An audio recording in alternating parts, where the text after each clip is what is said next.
Alright, what's up, guys? It is late Wednesday night for me, maybe early Thursday morning for you guys. Still June 17th for me.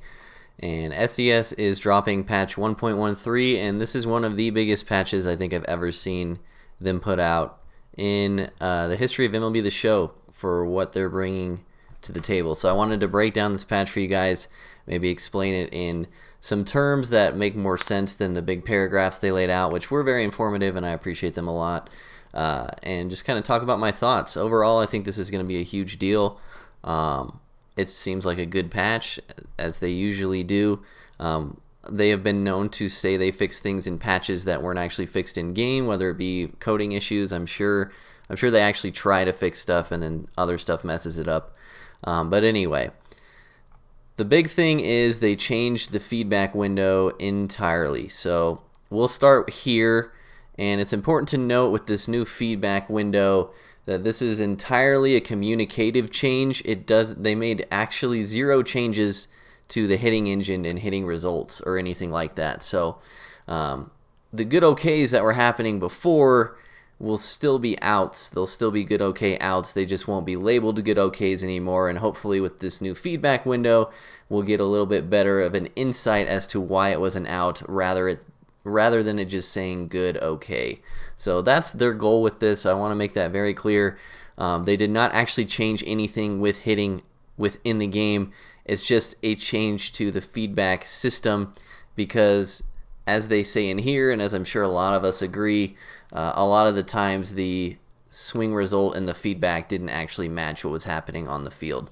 So here's the new window. They talk about the old. It lacked critical information to tell a story about how inputs arrived at the hits players were seeing. So that's like good okays being outs. How can this be a good okay when the PCIs are out on the ball? All that stuff. So their goal is to be more communicative and display more information. So here's the new window. You can see what they've changed. So I'll go down here. They laid it out pretty well, but now you'll see your hitter's attributes. So if you forgot them, you'll know exactly like what went into the calculation. Your swing timing is now on a bar, and the darker green is for perfect. The green is good. Yellow would be like early and late, and then red would obviously be just the bad results. But I actually think this is a really good change. After MLB 17, when there was a lot of complaints about just late generating such high exit velos, they actually changed a lot of just late and just early feedbacks to just say good, so that people weren't complaining as much, I think, is the reason why they did this. But it's important to understand, and you can always see this in the batter analysis during or after a game as well. Sometimes just early or just late swing timings were labeled as good in game, and that could have led to a lot of good okays that we see. Like a right-handed hitter takes an inside pitch good okay to the opposite field for an out. Then someone, I'm guilty of it myself, says, how is that good okay for an out? When in reality, you were a little bit late. It just says good because of the way it's labeled. So now you have this whole bar that tells you exactly like where on the spectrum your swing timing was. So I like this bar a lot. I think this is probably my favorite change.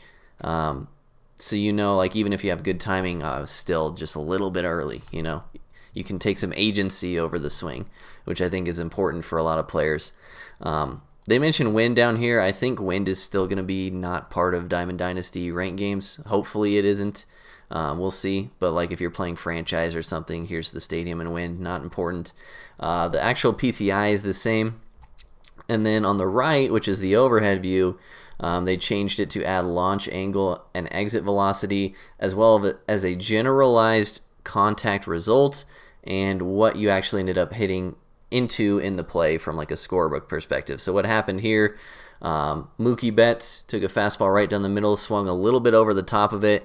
You can tell this was a ground ball because it had a -4-degree launch angle, but he still hit it 98 degrees because it was a fastball right down the middle. So overall that led to a good contact result and a single. So this is a lot more information, and I definitely think it's better. Like I said, keep in mind they didn't actually change any of the hitting engine, but a lot more descriptive about what's going on. This is all pretty much what I just said. And then they say, actually, let's talk about this. Some important inputs not shown would include swing type, which is power, normal contact, gameplay settings, and defensive personnel and positioning, which if you play the game enough, none of that stuff is really necessary. You usually know, hopefully, if you power swung or normal swung, all that stuff. But the launch angle is pretty cool. We'll see if it actually helps complaints and whatnot. But then they said, as we said, we also want to make sure there wasn't any misleading feedback, and that led us to making improvements to contact feed result feedback. So that is this part, this bottom left part of the right side of the feedback now, the overhead view. They go into a lot of detail about how different hit types can lead to different swing results. Here it says it's normal for a line drive and a high fly to land in the same spot but be rated differently. This is pretty true. Like if you square a ball up into the gap for a line drive, that's a really good swing result. But if you hit a lazy fly ball to the same spot in the outfield, that's not a really good swing result because you could be way under it. Makes sense. This new system accounts for these nuances in a more reliable way. Again, just giving us more information. Better hitters should now generate more good hits, and good hits are more consistently valuable than they were in the previous system. And there is now more separation between the good, okay, and weak categories. I think this is the most important part. Hopefully from now on, if we make an out on what we think is a good swing, there will be enough information for us to understand why that swing was an out. It doesn't change the frustration, but again, having agency, understanding what created the input from your end is the most important part to me. So apart from good, okay, weak, they have all this stuff. We know this stuff. Also, they have some stats here, much like they did when they were going over the beta. So in pitcher batter analysis, you can see for yourself how each category performed using the result filter. In testing, we found good contact good consistently hit around 600 averaging multiple games, with most hits being extra bases, whereas okay averaged just over half that. So okay contact result is like a 300 average, and less extra bases. Perfect hits generally average around 850, slightly higher or lower based on batter power due to home runs. That's all good. A lot of my personal testing, my perfect results were still around 800 average, so I believe them. Overall, I think this is going to be a really good change. Again, want to reiterate, they didn't actually change hitting whatsoever mechanically. It's just improvements to the feedback to hopefully describe things in a much better way for the player. It also seems like from reading this that good contact will be more difficult to achieve. So like to have a good fly ball, you probably have to be just under it, not a lot under it. To have a good line drive, you probably have to be right on the ball, stuff like that. So given that this is a 600 average on good contact, and they made the discrepancy that the difference between good and okay contact can be really small, I imagine it'll be hard or harder to get good swing results. And if you get an okay one, keep in mind that your average is going to be around 300, or 3 out of 10 will be hits, and hopefully that'll be good moving forward. But I think this is a really cool change. They really haven't messed with feedback this much since 17 when they changed the feedback to buckshot. So it's cool, man. How will the game play? We'll see. But just wanted to kind of explain this stuff since a lot of people were asking me to, because it's a little bit confusing to read, but hopefully I did a decent job on that. But those aren't the only changes. There's a lot of other big changes they made. Again, SES is really good at listening to community feedback and changing things that we don't like. At least they say they do in the patch notes. I believe that they try to. Sometimes they're just unsuccessful in fixing some things. But there's a lot of other gameplay changes not involving hitting. Again, the feedback is just descriptive. But some other gameplay changes that are pretty cool. So 2 updates to Battle Royale. First of all, BR is free until June 26th. That's pretty cool. That's 9 days from now. I imagine they'll take the standard pack as a reward for BR entry out, and they'll just give you a common player instead. That was the change they made before. That way it prevents people from just forfeiting entry over and over and getting packs. Now if you want to forfeit entry over and over, you just get a common player, which is sounds like a pretty big waste of time. But yeah, free BR is cool. I think a lot of players will be trying it for a little bit in the beginning. I don't imagine there will be a lot of players playing BR the entirety of the 9 days, especially considering with the Moonshot event going on, you can always be grinding for prestiges through that if you want to play a little more casual game. So I don't know. Maybe this will bring the sweaties out more than anything, but free BR is always cool. And then the second change is definitely 100% designed to prepare for the summer circuit tournament. They even mention it here. So the diamond round's going to have 99 to 90. I don't know why they labeled this high to low. This is kind of weird. Weird to read. I'm going to say it the correct way. So the first diamond round will have 97 to 99s, and the second diamond round will have 90s to 96s. So this does add a little bit of balance between user drafts, as they say. It doesn't change the fact that if you land on like 97 Dustin Pedroia as your only hitter, that's tough. But yeah, it does help. A little less variety in the diamond rounds is key to running a successful BR tournament, so good change there. Now let's talk about some more additional fixes. These are entirely gameplay based, at least the ones that I have cared about. Several fixes made to outfielders reacting and catching to balls in the outfield or near the wall.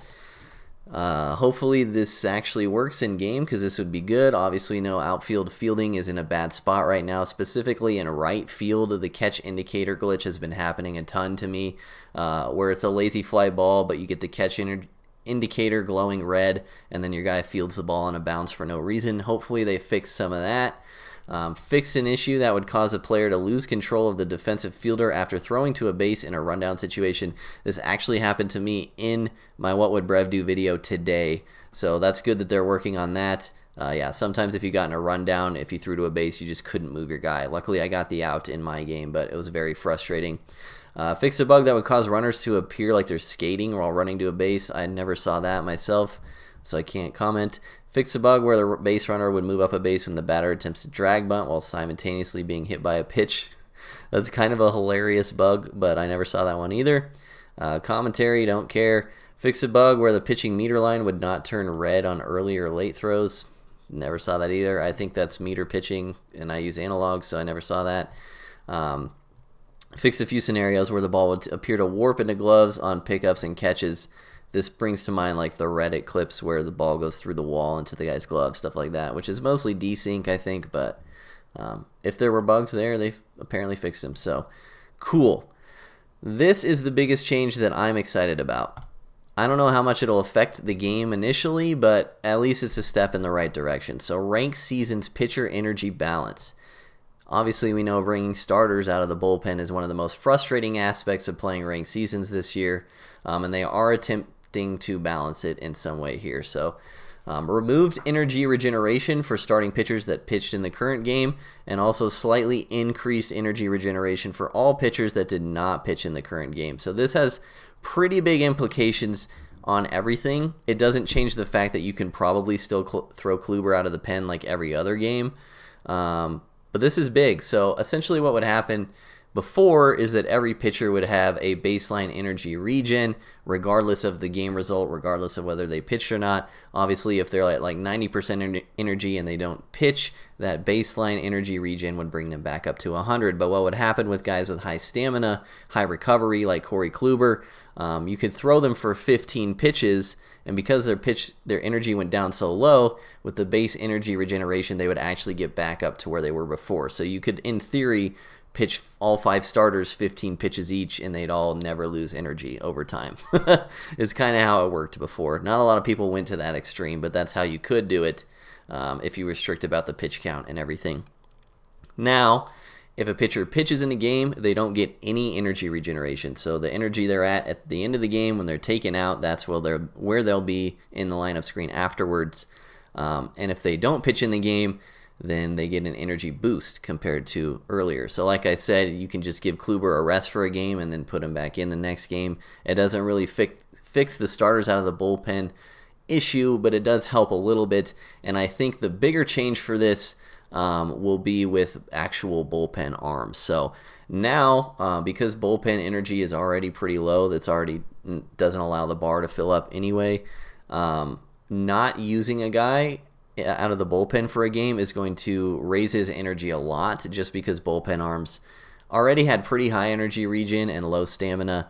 And so I think the ability to use bullpen arms is going to be a lot more viable now, I hope, just because if you don't throw them for one game, they should get a huge boost in stamina. So we'll see what happens. Like I said, I don't know if these exact changes will fix the core issue that's going on, but it's definitely a step in step in the right direction and something that I'm excited to see. Obviously, they can work on this moving forward throughout the year. I'd honestly, personally, just like to see them make a 1 starter limit per game unless it goes to extra innings. That would be my fix. I don't know how easy it is to do that. But the fact that they're trying is amazing. And these changes are pretty good for what they are. So, big fan of that. And then the last one, fix an issue causing FPS slowdowns in all stadiums in certain situations. I was excited about this when I first read it, but now that I'm looking at it again, certain situations sounds pretty niche. I thought this meant that we maybe are adding some viability to Major League stadiums that lag, but in certain situations, I don't know. I would imagine stuff like Minute Maid still lags. If they could do some kind of universal FPS fix for Major League stadiums, that would be amazing, especially with the summer circuit coming up and people being able to pick their own home stadium.